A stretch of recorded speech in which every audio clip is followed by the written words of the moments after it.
Messalina.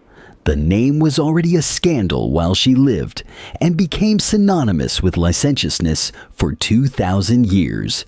But before any bedroom story, there's a question nobody asks. How did a woman in her mid-20s, in a society where women were the legal property of their husbands, reach the point of defying the most powerful man on earth?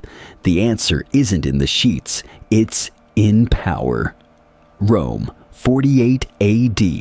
The empire is a machine that devours everything. Territories, peoples, fortunes, reputations. At the center of that machine sits the Palatine Hill, where emperors sleep, govern, and die. And on that hill, in one of the wings of Claudius's palace, a woman is making a decision that will change history. Her name is Valeria Messalina. She is somewhere between 25 and 30 years old, depending on which ancient source you trust. She is the Empress of Rome, and she is about to marry another man, not in secret, not before dawn, with witnesses bought into silence, in public, with a celebration. With her husband still alive, 40 kilometers away in Ostia, inspecting the port. Think about the scale of the madness. This isn't infidelity. Every Roman aristocrat practiced infidelity with their eyes shut. This is declared bigamy, with the other spouse being the Emperor of Rome. It is either the most suicidal gesture in ancient history, or proof that this woman was betting on a game far larger than any sexual scandal. To understand Messalina, you need to understand Claudius. Claudius was not the kind of emperor Romans pictured when they imagined a Caesar. He was the nephew nobody took seriously, the relative the Julio Claudian family kept alive out of pity and hid at banquets out of shame. He stuttered. He had a nervous tic that made his head tremble. He stumbled when he walked. From childhood, he was treated as incapable. What everyone forgot was that Claudius had spent his entire life being ignored and had used that time to read everything that existed. He was a genuine historian, fluent in Greek, had written volumes on the Etruscans and Carthaginians. The stutter concealed a razor-sharp mind, but sharp doesn't mean invulnerable. When the Praetorian Guard dragged him to the throne in 41 AD after assassinating Caligula, Claudius was 50 years old, had no real governing experience, and inherited a palace full of people who saw him as a usable puppet.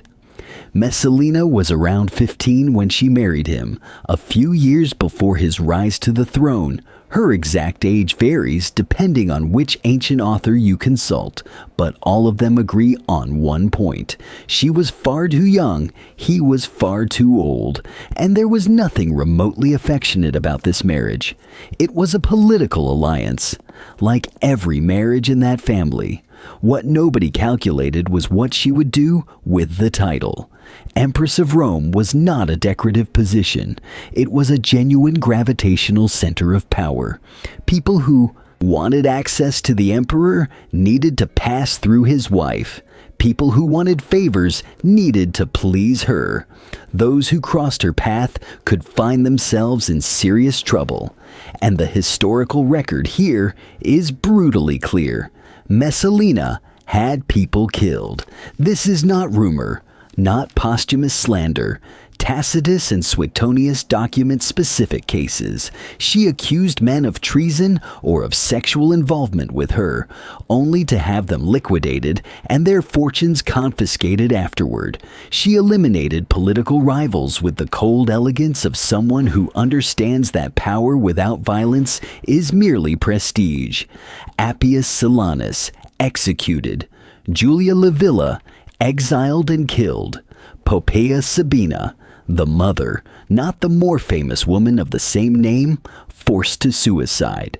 The list is long, and in each case there are confiscated properties, redistributed positions, balance is redrawn in favor of Messalina and her allies. She was not a woman who used sex as political currency. She was a political operator who used everything at her disposal, including sex, yes, but also money, threats, accusations, purchased loyalties, and privileged access to the ear of an emperor who trusted her in the way we today would call naivety. Now let's talk about the stories everyone knows. Pliny the Elder, a 1st century Roman writer, a man of science and gossip in equal measure, recorded in one chapter of his monumental encyclopedia that Messalina once challenged a prostitute named Scylla to a competition. The category was endurance. The final tally, according to Pliny, was 25 partners in a single night. Messalina supposedly won.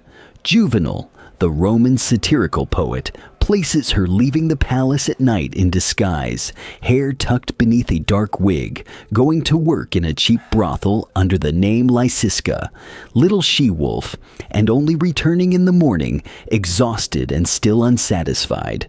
These are powerful images.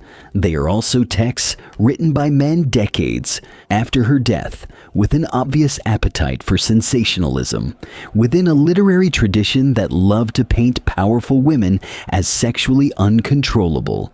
Semiramis, Cleopatra, Messalina. The pattern repeats with suspicious regularity. That doesn't mean they were lies. It means you need to hold that information with the awareness that Rome had a very specific way of destroying female reputations, and that she slept with everyone was the default insult reserved for women who dared to hold power. What is documented without ambiguity is this: she had lovers. That this was widely known in Rome, and that Claudius either didn't know or preferred not to know, which, in Roman political logic, are two completely different things. Gaius Silius was considered the most handsome man in Rome according to Tacitus, who was not given to idle flattery, a consul-elect, brilliant career, respected family, and in love with Messalina in a way that, depending on the source, was returned with equal intensity. Tacitus records that Silius went so far as to ask her to divorce Claudius and marry him, not as a secret plan, as an open proposal, and that Messalina, rather than refusing or denouncing him for insanity, began to consider the idea. The logic in her mind may have been this: Claudius was aging. Britannicus, their son, was a child. The palace freedmen, Narcissus, Pallas, Callistus, accumulated power with every passing year and would eventually eclipse any influence she retained. A new husband, young and ambitious, with her beside him as the architect of the transition. Perhaps that was a better bet than waiting for the natural death of a man who stubbornly refused to die. It was a plan, an absurd, audacious plan, and perhaps catastrophically wrong in its assessment of risk. But it was a plan. The ceremony happened with witnesses, with sacrifice to the gods, with a celebration. Narcissus found out before Claudius did, and understood that if Messalina survived this, none of them would survive her. What happened in the following hours is one of the strangest portraits of Roman power that history has preserved. Narcissus went to Claudius in Ostia and told him everything.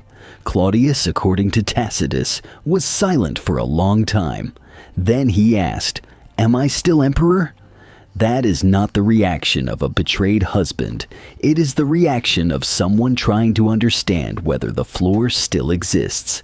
Messalina tried to intercept him before he reached Rome. She traveled by carriage along the Via Ostiense, the same road Claudius was riding in the opposite direction, calling out for him to hear her, demanding to be listened to. The children, Britannicus and Octavia, were sent ahead as an emotional shield. Narcissus, riding in the same carriage as Claudius, spoke without pause into the emperor's ear, deflecting, blocking, managing the perception of a man who, in that moment, needed to believe one specific thing in order for everyone else to survive. Messalina never got to speak to her husband. She was killed in the gardens of Lucullus. Ironically, gardens she herself had confiscated from a rival years earlier. A tribune of the guard carried the order. She tried to take her own life with a knife and could not manage it.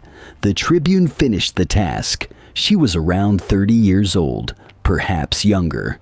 Claudius was at dinner when he received the news. He asked for more wine. He made no further inquiries. By all surviving accounts, he never spoke her name in public again. The Senate erased Messalina's name from public records. Statues were pulled down. Inscriptions were scraped clean. Rome did this with industrial efficiency. Damnatio memoriae, condemnation of memory. The name vanishes from the marble, but not from people's minds. Never from their minds. 2,000 years later, Messalina is still the first name that surfaces when someone wants to say sexually insatiable woman. The insult stuck.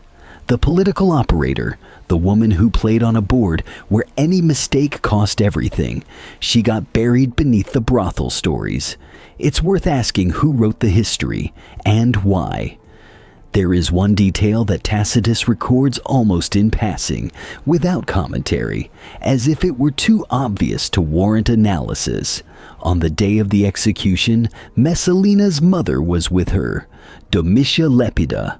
She stayed by her daughter's side while Messalina tried to find the courage for the knife. She did not flee. She did not distance herself to protect her own position.